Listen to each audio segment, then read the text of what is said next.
Hello, I'm Charles Cumming.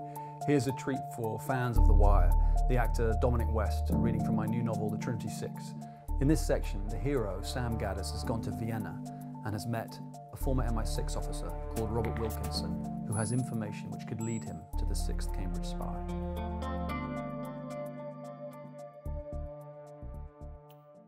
There were two men inside the cramped bathroom, one washing his hands in a chipped sink, the other coming out of a narrow cubicle adjusting his flies.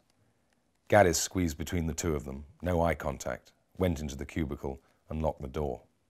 There was an odd crisp smell of mint in the air, as if his predecessor had sprayed breath freshener into the room out of consideration for his fellow man. Gaddis immediately pulled out the pen and notebook on which he'd written the letter at the wedding and began to write quickly. He could not forget any detail of what Wilkinson had told him, and did not trust his 40-something brain to reproduce a completely accurate account of their conversation in the morning. The door of the bathroom opened and the two men left. Gaddis could hear the dull thump of what was now rock music in the cafe, and muffled conversations beyond the door. He had no shorthand, but wrote at speed in an abbreviated script perfected over years of attending lectures.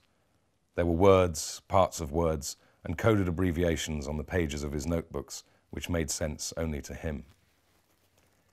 At that moment, Karl Stielicke walked through the side entrance of the Kleiners Cafe, removed a Beretta PX4 Storm, and in a single fluid movement, fired a silenced double-tap shot into the head of Robert Wilkinson, driving a fist of brain into the wall behind him. Stielicke, who was no more than 4 feet from the door of the cafe, did not pause to verify that Wilkinson was dead. He knew as much. Instead, he turned and pushed his way through the stunned crowd before anyone had time to react. He then sprinted northeast to a waiting vehicle, and within 20 seconds was in the passenger seat of a Saab SUV, sitting alongside Alexander Grech and accelerating to 70 kilometers per hour along Singerstrasse. Gaddis was putting the pen back in the inside pocket of his jacket when he sensed the commotion outside. At first, it sounded as if the music system had failed, the irritation of a song skipping repeatedly on a scratched CD. But then he heard a woman shouting, "Hilfe!" in a way that unnerved him.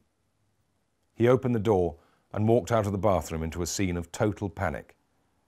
It was as if the cafe had tilted into another dimension. The music had stopped completely, and crowds of drinkers were surging up out of the lower bar, pushing and tripping over themselves as they bottlenecked towards the main entrance on Franziskanerplatz. People were shouting, swearing. At first, Gaddis wondered if a fight had broken out, but this part of Vienna was surely too civilized, too orderly, too conservative for a couple of drunks to have begun trading blows.